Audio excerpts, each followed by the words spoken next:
million side hustle that's so easy a 5-year-old could do it. It can be started with no money, no LLC. Okay, so I have multiple business degrees. I have a bachelor's degree in international business, and then I have an MBA in management.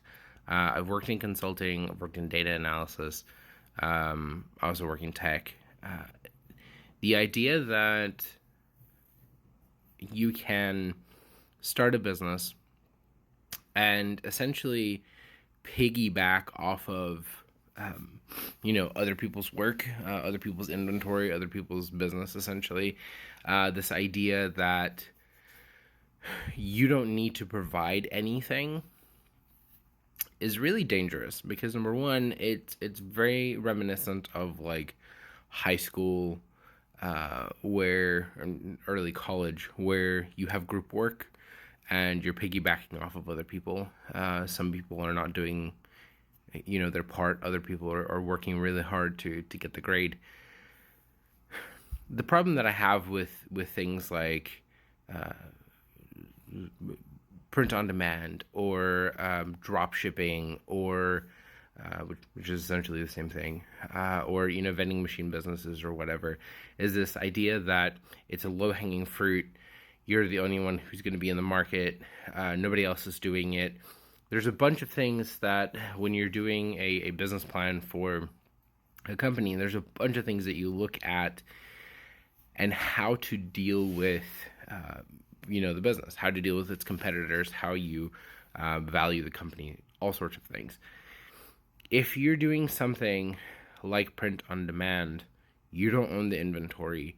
You don't own the start of the product. You own nothing. You cannot provide support for the products that you're providing to your customers.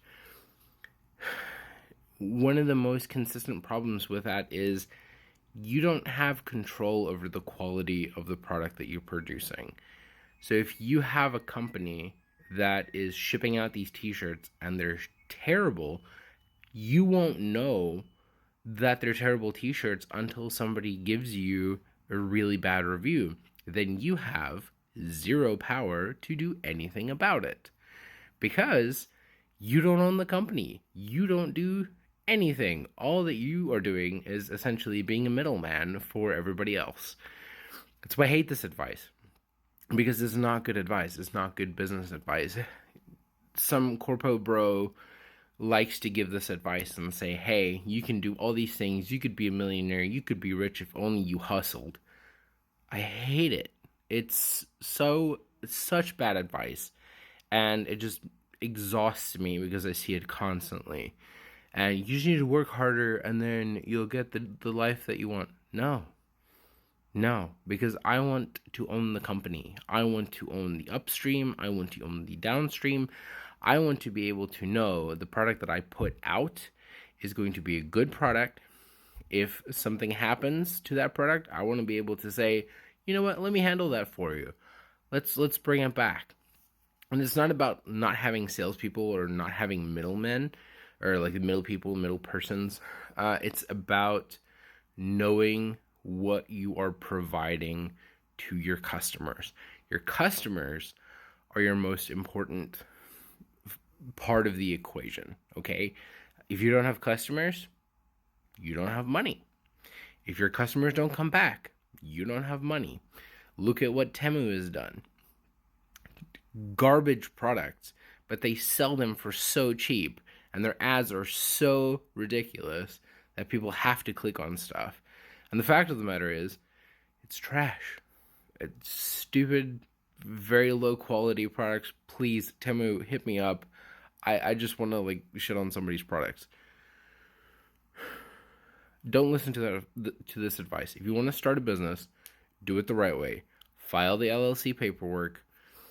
Have a little bit of startup. I started my first business with $100. That's all I had. I was a college student. Sometimes it's all you got, and that's fine. But invest that in your business, and you'll be able to turn it around. Now, if it's your last $100, maybe don't do that. Anyway, there's a lot of things I can say about this. I just want you to understand, please understand that simply starting up a print-on-demand business is not going to make you a millionaire. You have no control over the quality of the products, and a returning customer is more valuable to you than a new customer. Just keep that in mind. Goodbye. I love you.